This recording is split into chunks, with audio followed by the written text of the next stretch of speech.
Texas prepares for an even bigger surge of illegal immigration as Title 42 is set to expire, plus the results of an audit of Texas's 2020 elections. We'll talk about what it means. I'm Brandon Waltons. This is The Headline.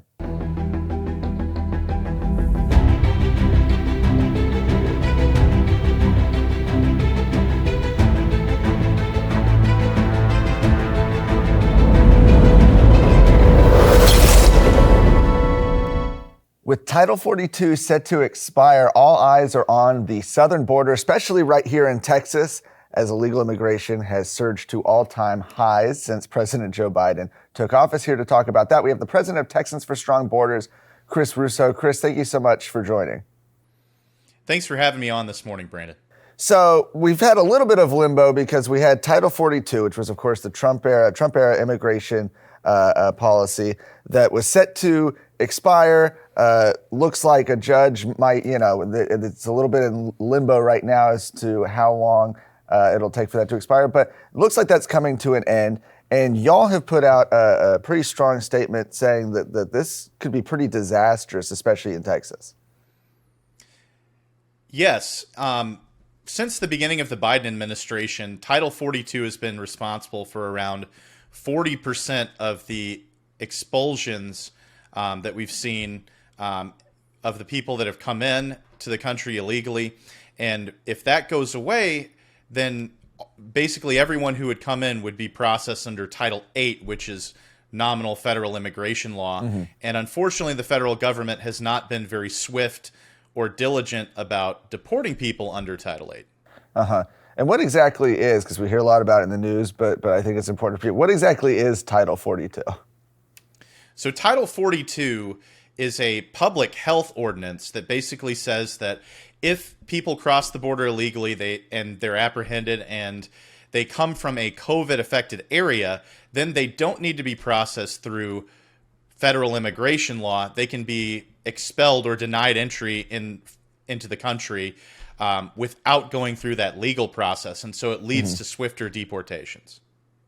With the federal government choosing essentially to abandon enforcing immigration laws, certainly it looks like we have seen over the last couple of years, what is the responsibility then for the state of Texas? I mean, Texas is taking the brunt of this. A lot of people say, well, that immigration, that's a federal issue. There's only so much the state can do about it. Well, a lot of people are under that misconception, and really, under normal circumstances, immigration and border security are a federal issue and they're a federal responsibility. Mm-hmm. However, we've been pushing Article 1, Section 10, Clause 3 of the U.S. Constitution, which says that if a state is actually invaded, they can engage in basically what would normally be considered acts of war, like positioning troops along the border, making agreements with foreign countries, making agreements with other states. And so we've been pushing for the state of Texas to combat the crisis at our southern border using those powers outlined in Article 1, Section 10. I think it's been about a month now, maybe a little over a month. Governor Greg Abbott said that, it was an invasion, declared an invasion. Have we not seen the following steps after that? Unfortunately, no. Basically, what he's done is he's used the language of invasion, but hasn't invoked the powers that come along with it. What's happening and what's happened under Operation Lone Star is essentially agents of the state of Texas are being used to apprehend illegal aliens who get past, U.S. Border Patrol and Customs Enforcement. But then instead of either repelling or removing those people directly, they simply take them back to the border, which means that they're put at a port of entry and then swiftly processed and released into the country in most cases under the federal immigration law that is not being forced right now or enforced right now. As we're looking through the lens of the upcoming legislative session, okay, it starts on January 10th, so just in a few weeks here. Is there anything the legislature can be doing or anything that you are going to be advocating for in the upcoming session? Absolutely. So basically the legislature can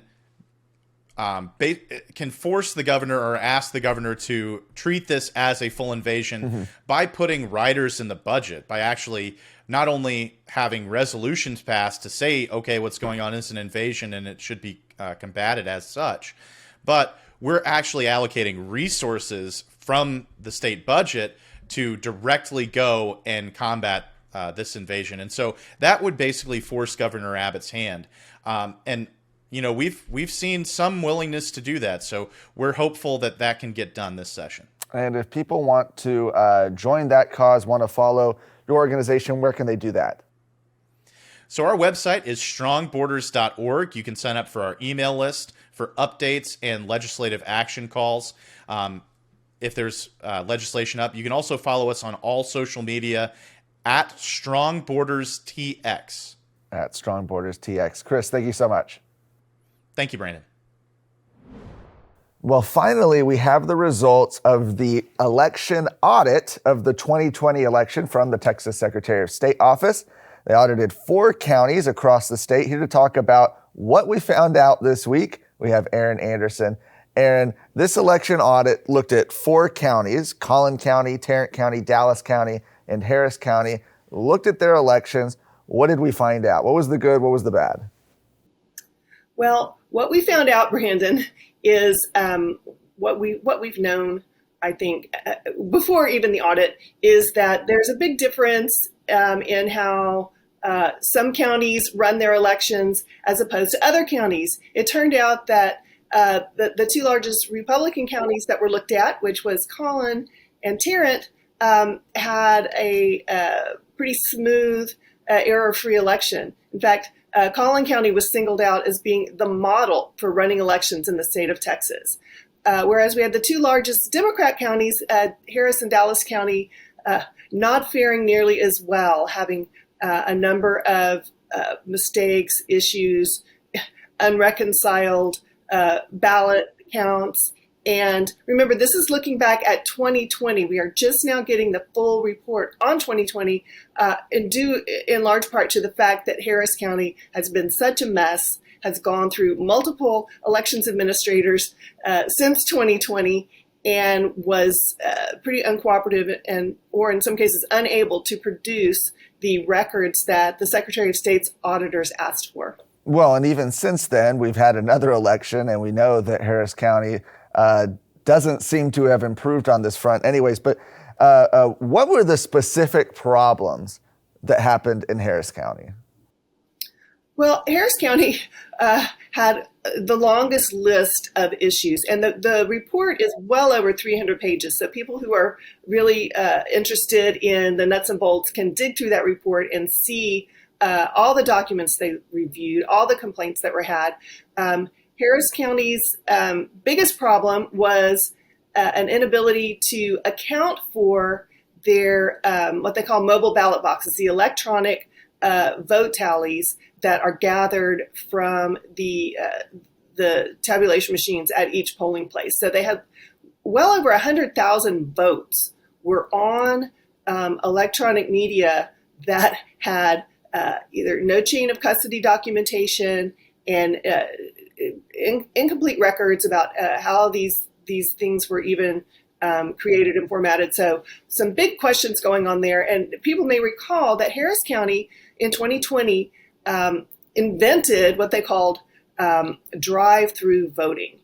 And a number of these questionable vote records stored electronically were from these mobile drive-through voting stations. So unsurprisingly, making up your own voting rules and procedures on the fly turned out to be an unreliable and bad idea. Obviously, we know that some election integrity legislation passed last session. There's still more work to do. What do you see as maybe the top priorities that lawmakers should look at when they return in January, especially in light of what we found out from this audit? Well, that's a great question, Brandon. And in fact, the audit does mention that a number of the issues found from the 2020 election were addressed in the 2021 legislative session. So a number of those things have been already taken care of. But since we saw in 2022, just in November, Harris and Dallas continuing to have problems. And in fact, the biggest problem as the Forensic Audit Division, a newly created division to conduct these audits going forward by the state, is that it's not that we didn't have good enough rules in place, it's that the rules weren't followed. And so this was the big rap, is that we have elections administrators who are inexperienced and simply, for whatever reason, not following the rules that we have in place. So enforcement of the actual rules we already have on the books is going to be a big issue. How to make sure that we can enforce the laws we have on the books already. We're going to continue to have eyes, especially on Harris County in the upcoming elections as well. Erin, thank you so much. Thanks, Brandon. And thank you to everybody for watching us. If you're watching us on YouTube, go ahead, hit like, hit subscribe, hit that notification bell so you can be notified every time we've got new content for you. From me and everybody here at the Texas Scorecard team, we wish you a Merry Christmas. Thank you for joining. Have a great weekend. You made it to the end of this video. You're probably 1 in a million. But since you're here, make sure you go to TexasScorecard.com to find more journalism and commentary, all things pertaining to Texas. Make sure you also like this video, subscribe to our YouTube channel, and hit the bell. That way you can be notified when new videos come out. Thanks.